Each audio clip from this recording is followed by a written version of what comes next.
Hi, this is Ed from edboston.com, and we are here with another news video for our website, edboston.com. Uh, this story: Marine who vanished in Iraq in 2004, found guilty of desertion, sentenced to 2 years in prison. Uh, it, it's kind of a long, drawn-out affair. He deserted in 2004. Was just sentenced earlier this week. So let's look a little bit and see what it says. A U.S. Marine who vanished in Iraq in 2004 has been sentenced to 2 years in prison for leaving his post and then fleeing to Lebanon after a brief return to the U.S. As part of the sentence handed down Monday, Corporal Wasif Hassoun will have a reduction in rank, loss of pay, and a dishonorable discharge. He was given 2 years and 5 days confinement.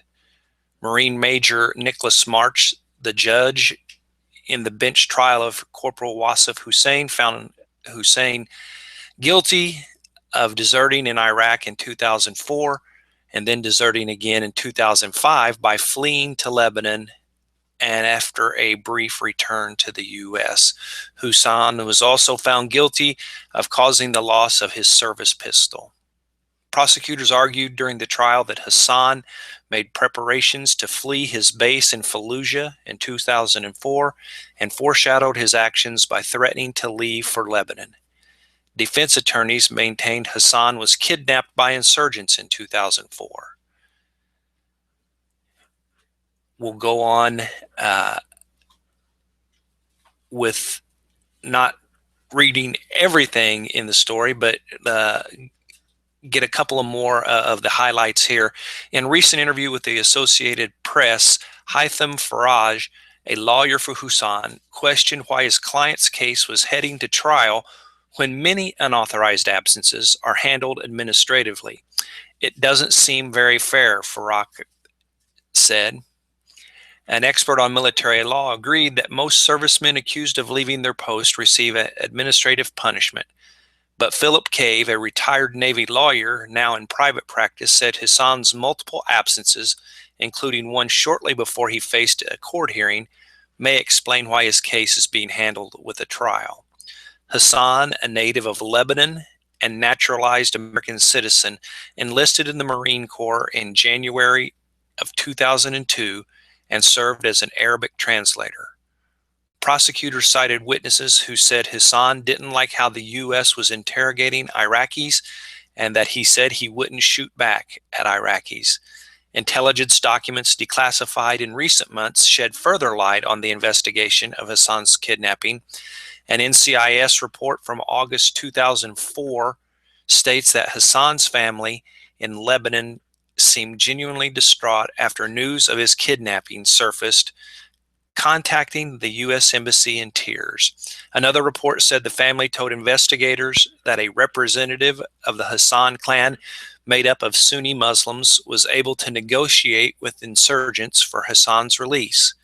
News that he later returned to the U.S. Embassy in Beirut sparked a wave of violence and retribution against the Hassan clan in Tripoli, Lebanon, a military investigator wrote at the time.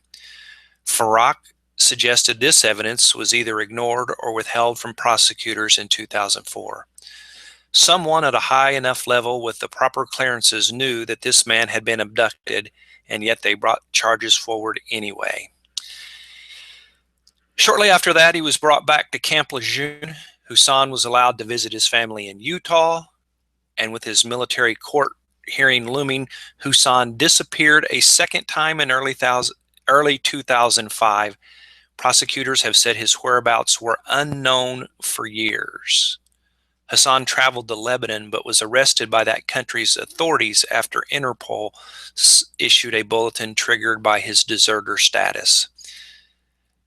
Translated Lebanese government documents reference the U.S. charges against Hassan. Several memos include Lebanese officials discussing whether to allow extradition to the U.S., and eventually a Lebanese Justice Ministry document from 2006 states there is no extradition approval. The documents say Lebanese court proceedings against Hassan lasted until 2013 and travel restrictions were later lifted. After that, Farak said Hassan turned himself in to U.S. authorities. He was brought to Camp Lejeune over the summer. A general decided to proceed with the trial. Cave, the former Navy lawyer, said that prosecutors often have to build desertion cases from circumstantial evidence unless a person walks out the door and says, "I'm leaving and I'm never coming back." Now, what caught my eye was when it said desertion, I was thinking we were going to see something about Sergeant Bo Bergdahl. This case, wow, drug out from 2004 to 2015.